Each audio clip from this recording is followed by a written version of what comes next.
हाँ। बहुत धन्य है आप लोग।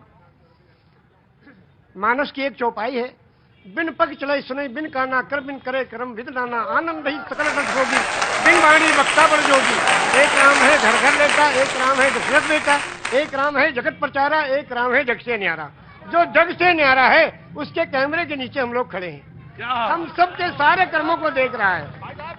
हाँ, अगर पान बेचते तो चौरसिया जरूर रख लेते। एक शब्द के बारे में कहना चाहते हैं, सिर्फ एक शब्द है नमाज। वाह, सभी लोग जानते हैं, मुस्लिम कम्युनिटी के लोग नमाज पढ़ते हैं। ये निवेदन करना चाहता हूं कि ये शब्द नमाज भाषा कौन सी है? इंग्लिश है कि उर्दू है कि अरबी है कि क्या है? ये भाषा कौन सी है? ये अगर चौरसिया जी बता दें तो उनका अभिनंदन है। बहुत सुंदर।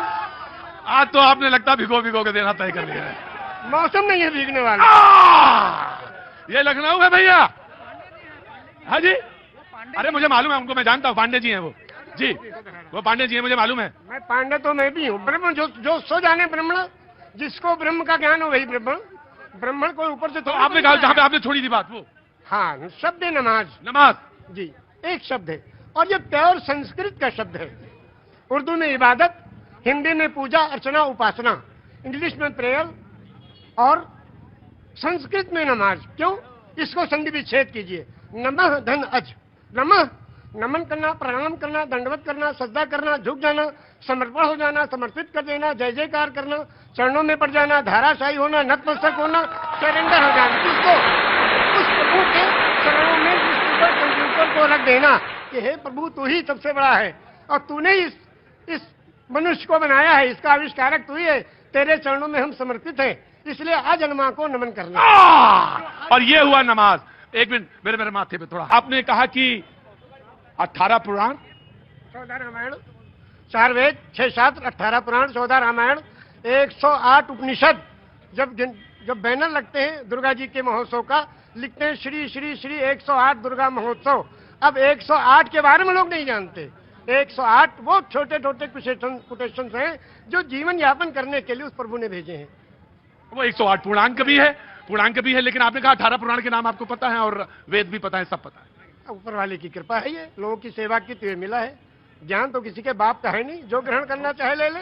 पांव बुजुर्गों के दावे हैं तो ये हुनर आया है। बेशक सही कहा आपने। मैंने सही कहा शायद। तो क्या 18 पुराण कौन कौन से? श्री विष्णु पुराण, शिव पुराण, पद्म पुराण, स्कंद पुराण, गरुड़ पुराण, वायु पुराण, सूर्य पुराण, अग्नि पुराण, ब्रह्म वैवर्त पुराण, लिंग पुराण, वामन पुराण, उत्तर भूषण पुराण, काकभूषण पुराण, हरिवंश पुराण, देवी भगवत पुराण, भाष पुराण, भविष्य पुराण, मत्स्य पुराण, कल्कि पुराण।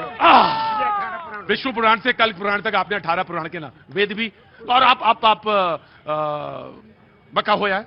हाँ, मक्का भी हुआ है 2 बार। और 3 ब्रह्मद्वितीयो नास्ते, सर्वम खिलविदं ब्रह्म, ब्रह्मद्वितीयो नास्ते ने ना नास्ते किंचन। पूरे ब्रह्मांड का मालिक एक ही परमेश्वर है, दूसरा कोई नहीं था, नहीं है, नहीं होगा, किंचन, किंचा भर भी नहीं। एकम एवं अद्वितीयम, वो प्रभु अकेला है, कोई दूसरा उसका भागीदार नहीं। तो जब आप रामचरितमानस पे आए तो फिर क्या अच्छा लगा? अब रामचरितमानस की 1-2 कड़ियां आपको सुनाएंगे उर्दू में। हाँ। ये लिखा है पंडित ब्रिज नारायण चकबस्त लखनवी ने। जी बिल्कुल, बड़ा नाम है। हाँ। नारायण चकबस्त लखनवी, वो लिखते हैं मर्यादा पुरुषोत्तम श्री रामचंद्र जी की जीवनी में। हाँ। कि रुखसत हुआ वो बाप से लेकर खुदा का नाम, रुखसत हुआ वो बाप से लेकर खुदा का नाम, और राहे वफा की मंजिलें अव्वल हुई तमाम। जब जाने लगे मर्यादा पुरुषोत्तम पिता के त्रिवसन को पूरा करने के लिए, तो पिताजी जाके आज्ञा लेते हैं, पिताजी अब हम आपके आज्ञा का पालन करने जा रहे हैं, और माता को जो आपने, सौतेली माता को जो आपने वचन दिया उसको पूरा करने जा रहे हैं, आपका आखिरी दर्शन करने आए हैं। तो उस वक्त का दर्शन वो लिखते हैं कि रुखसत हुआ वो बाप से लेकर खुदा का नाम, और राहे वफा की मंजिलें अव्वल हुई तमाम। पहली मंजिल खत्म हुई और बाप से आज्ञा लेके और वनवास के लिए जा रहे हैं। और जब माता जी के पास गए तो उनसे जब पूछना चाहा तो उसमें लिखते हैं कि माता कौशल्या जी सिर्फ देखती रही, और जब उससे पूछा, उनसे इजाजत ली, तो कहने लगी कि मैं खुश हूं, फूंक दे कोई इस तख्त ताज को, और तुम ही नहीं तो आग लगाऊंगी राज को। जब तुम ही नहीं तो आग लगाऊंगी राज को। क्या आज भी कोई बेटा इतनी बड़ी सल्तनत को ठोकर मारकर और पिता की आज्ञा का पालन करने के लिए तैयार है? ये वचन दिया है श्री रामचंद्र जी ने, ये वचन दिया है पूरी दुनिया को कि देखो अगर पिता कहे तो राज को भी ठोकर लगा दो। उस जमाने में ये था कि बड़ा बेटा वही उत्तराधिकारी होता था, सब छोड़ के चले गए, क्या आज भी कोई बेटा है?